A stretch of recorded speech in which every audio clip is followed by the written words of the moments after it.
Hey, so gawin natin ang weekly horoscope. Para naman sa may mga sun, moon, at rising na Sagittarius.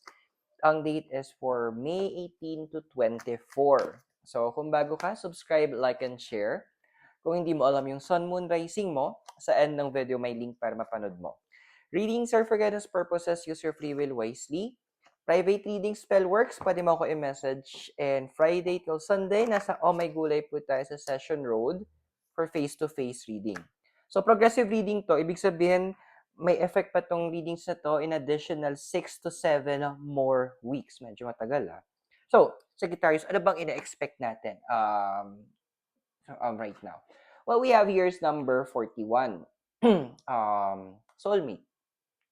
Me, medyo mahirap ang communication natin tong time na 'to, ah. Kasi nakikita ko sa card na 'to na may mga merong puwedeng magkaroon ng mga misunderstandings, miscommunication, andito na may mga nakikita din ako na hindi pagkakaunawaan o andoon na, hindi maganda yung dating on both parties. So, yung sa pagkaintindi mo and at the same time doon sa pagka-deliver ng message sa'yo. So, at yung moment na maganda na, you need to be, careful, in terms of your communication style and also doon sa sinasabi sa'yo.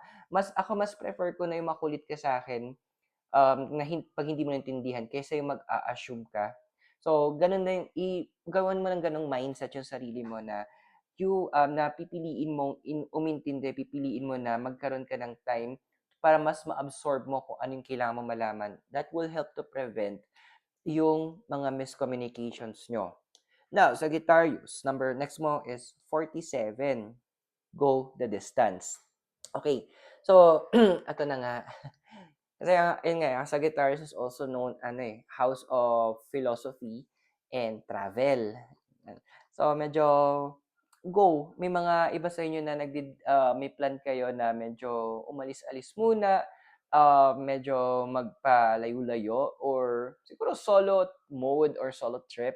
Push mo yan, te. Kasi the card is saying na technically deserve mo 'to. Dude, ang dami sa inyo hindi na ang dami sa inyo na masyado na kayong busy sa work niyo, masyado na kayong nalunod sa mga task niyo, sa mga responsibilities niyo. Huwag gano'n. Kasi kailangan din naman natin ng moment to also be free, magkaroon din tayo ng moment na medyo andoon na lumabas-labas din tayo, makahinga-hinga. Kasi baka ma-burnout ka. Yun yung isa sa mga iniiwasan ng universe na mangyari sa'yo.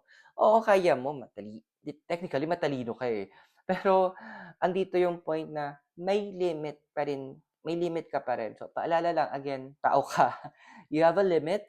Meron kang, may mga bagay na hindi mo na talaga ma-achieve sa isang araw lang. So, this is a moment that you need to breathe in and breathe out.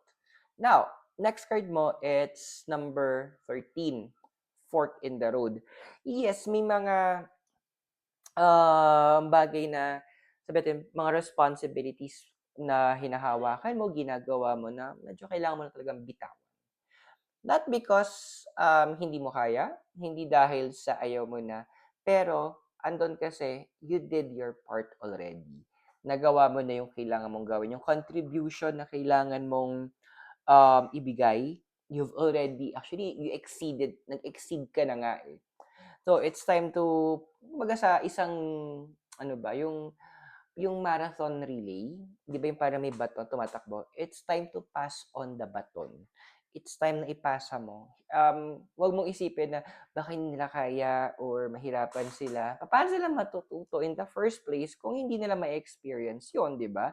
Paano sila makakagalaw, or magagamay nila yung mga bagay na yun kung hindi nila, kung wala sila sa position na yun. Remember, one of the best teachers is experience. So, let them experience it. Which is dun tayo papasok nga sa 44 na.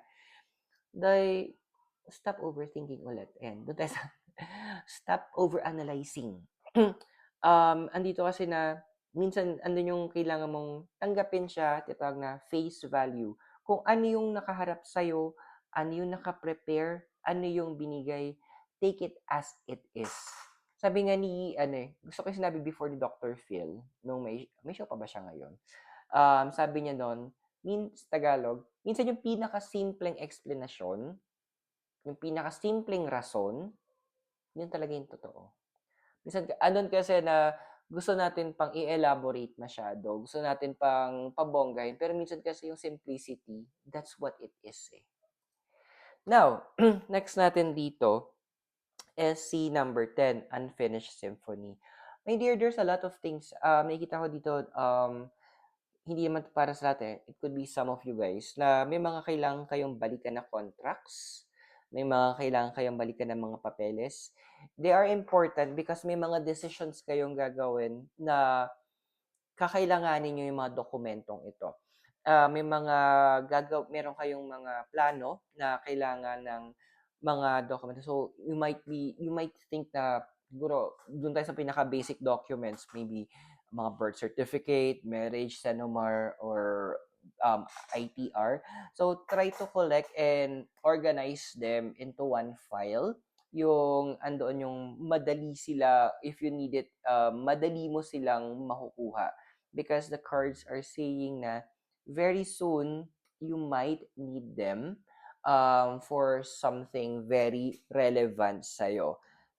So, which is papasok din, actually connected din to. Number 21, clean it up. Medyo literal, maglinis ka ng bahay. Yun yung gustong iparating sa'yo ng cards. Kasi, what I'm getting here, there are things na sabihin natin na misplaced or na misorganized na kapag nagbigay ka ng oras para mag-ayos ka ng bahay or maybe mga, actually hindi lang bahay ito eh, it could be also your files sa cellphone mo, tablet, or your computer.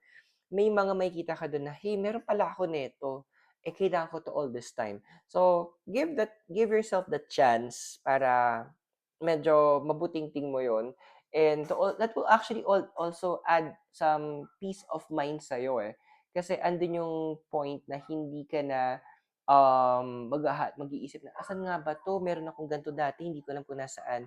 Kumbaga, this is in preparation for some things na haharapin mo and you will need those kakailanganin mo yung mga documents at information na yon. Now, we have here is number 36.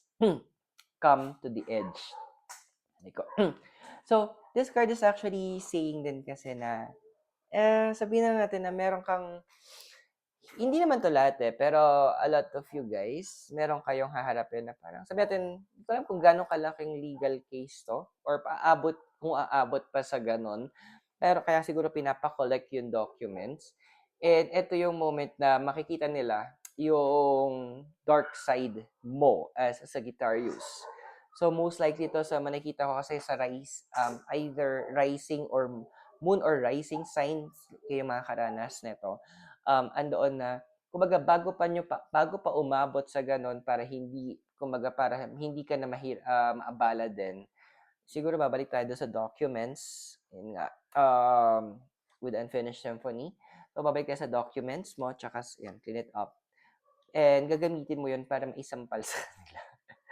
Ayan. So para manahimik sila na bago pa sila mag-inarte, napatahimik mo na sila because you have you have the things that will make them go silent. Now, sino ba yung deities na kasama mo ngayon? So, we have your Saturn number 7, Karma Control and a Wish to Restructure, and si Vulcan, 15, Diligence, Humility, and a Wish to Forge. So, yun na nga. There are things that you will be letting go of some basic responsibilities na hindi naman na worth it ng time mo because, again, nagawa mo na yung part mo. And there will also be moments na yung pag-alis mo o yung distance mo sa ibang tao, may mga realizations na magkaganap during this time. And andoon na medyo magiging iba yung approach mo in terms of problem solving and sa mga nasa leadership position. Mag-iiba yung approach to them because of that certain deep realization.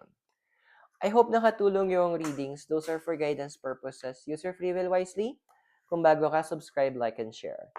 Private readings and spell works, pwede mo kayo message at every Friday hanggang Sunday. Available for face-to-face readings at Oh My Gulay at Session Road. So maraming salamat. God bless. Namaste, Hare Krishna, and blessed be, and hope to see you soon. From Baguio City, have a great day and bye for now.